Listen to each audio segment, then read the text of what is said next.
He who conquers himself is the mightiest warrior. Confucius.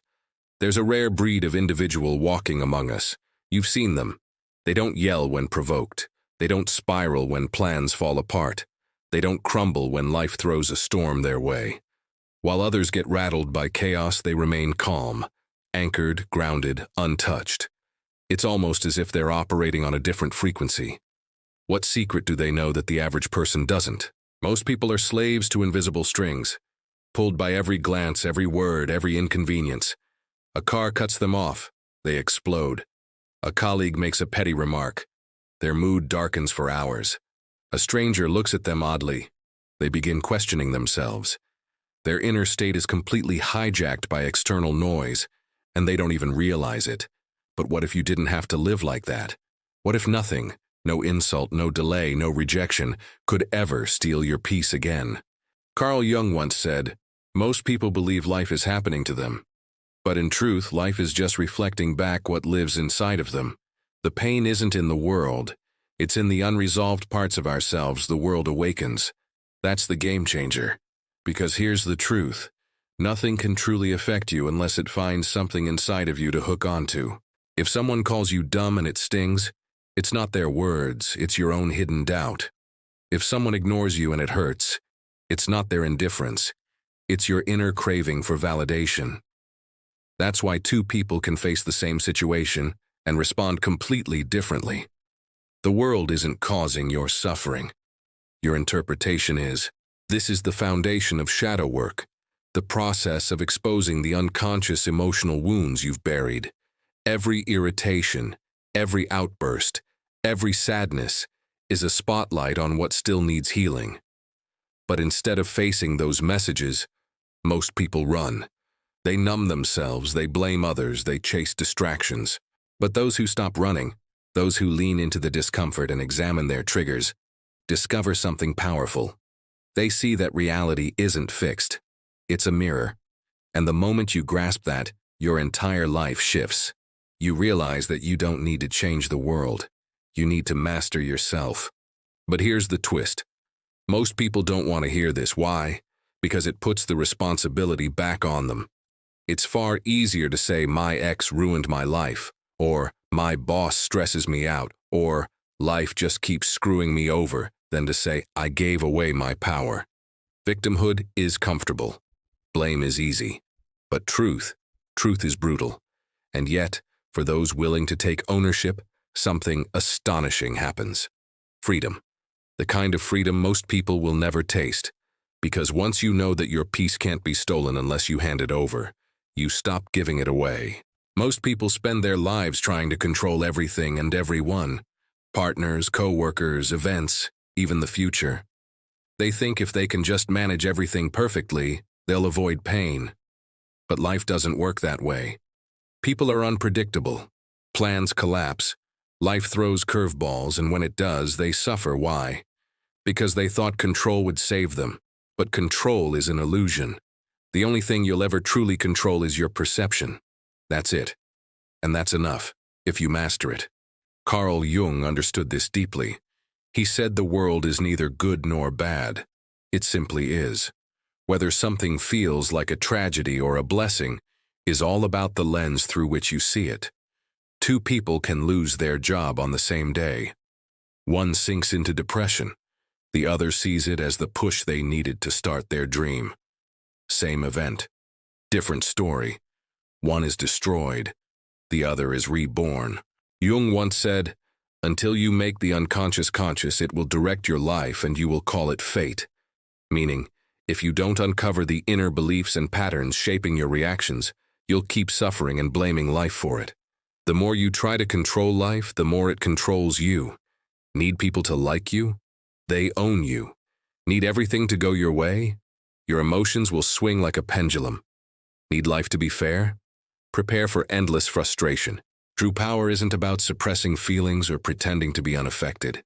It's about recognizing that your inner state doesn't have to be tied to what's happening outside.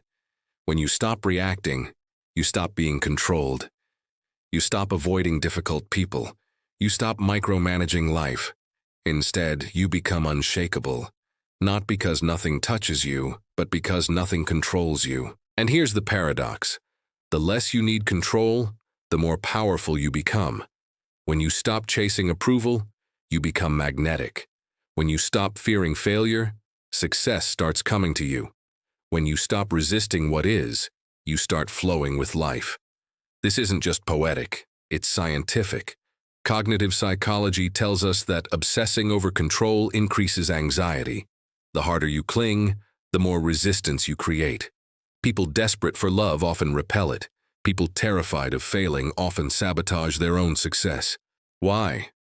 Because true power comes from the inside, not from domination but from regulation. The strongest people are not those who control their surroundings, but those who control themselves. They don't crumble under stress. They don't rely on praise. They don't let fear decide their next move. They understand what few people ever will. The less you try to control the external, the more you control your internal world. And when you control your perception, you control your experience. You're free. Free from the emotional roller coaster. Free from the ego's endless hunger. Free from being a prisoner of circumstance. So ask yourself, are you reacting to life or responding to it? Because when you learn that peace is not something you chase but something you protect from within, the game changes forever. Let's say you're walking down the street and a stranger insults you. They call you useless, worthless. In that moment, what happens? For most people, the reaction is instant. A spike of emotion, a defensive thought, maybe even retaliation. But what if you didn't react at all? What if there was no sting? What if you realized in that moment that their words meant nothing? This is what Stoics and depth psychologists like Jung mastered. The realization that nothing has power over you unless you grant it. The reason words hurt is because we believe them, even if only a little. An insult only lands if it finds soil in your soul to take root. And that soil is your shadow, your hidden fears and unhealed wounds. That's why Jung spent so much time exploring the unconscious. Because what triggers you isn't random. It's a spotlight, a flare going up from your inner child saying, "Look here, this still hurts." People think the world is hurting them, but the world is exposing them. If someone calls you a failure and you explode, is it really because they said it, or because a part of you secretly believes it might be true? If someone disrespects you and you feel small, is it them? Or is it because you've based your worth on being liked? If your plans fall apart and you spiral, is it fate or your inability to release control? The world doesn't break you. Your attachment to illusion does. Power begins when you stop blaming the mirror. You don't yell at your reflection. You change what you're doing. Life is that mirror. And every time something outside gets under your skin, ask, what is this revealing in me? That question is the key, because once you understand the emotion, you defuse it. It's no longer a threat. It's information. Most people think detachment means not feeling. That's wrong. Detachment means not becoming what you feel. You feel anger, but you are not anger. You feel fear, but you are not fear. You are the space where those feelings arise, and you have the power to decide what to do with them. Picture a storm. Winds howling, rain slashing, thunder cracking, but above it all, the sky, still, vast, unmoved. That's who you really are. The sky, not the storm. When you understand this, you stop reacting. You start observing. And in that observation is your freedom. People lose power because they give it away. They get pulled into petty arguments. They seek revenge over respect. They need validation like oxygen. But what if you didn't need any of that? What if your sense of worth came from within? What if your identity wasn't built on opinions or outcomes? Then nothing could break you. Neuroscience backs this up. Emotional reactivity is a habit. The brain forms patterns, and the more you feed a reaction, the stronger it becomes. But here's the good news. Habits can be changed. Neural pathways can be rewired. Through mindfulness, cognitive reframing, and facing discomfort head-on, you can train your mind to stay calm, no matter what's happening. Over time, insults lose their sting. Setbacks lose their weight. Uncertainty loses its grip.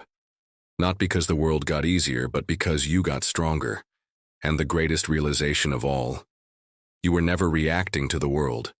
You were always reacting to your interpretation of it. Someone gives you a dirty look. That's just an expression. Your mind is what turns it into rejection. You lose money. That's just a number. Your mind turns it into failure. You get ghosted. That's just silence. Your mind turns it into abandonment. You're not reacting to the facts. You're reacting to the stories your mind writes about them. Carl Jung said, "Everything that irritates us about others can lead us to an understanding of ourselves." That is the most uncomfortable, liberating truth there is. When life triggers you, it's not punishing you. It's inviting you to go deeper, to grow stronger, to heal more fully. And the moment you stop seeing the world as the enemy and start seeing it as your teacher, you become unstoppable. Because now, instead of needing the world to behave, you use every moment to sharpen your mastery. And eventually, you don't just survive life. You dance with it. You flow with it. And the chaos that once shook you becomes the very fuel that powers you. That's the secret of the untouchable. They don't control everything, they don't need to, because they've mastered the one thing that truly matters, themselves.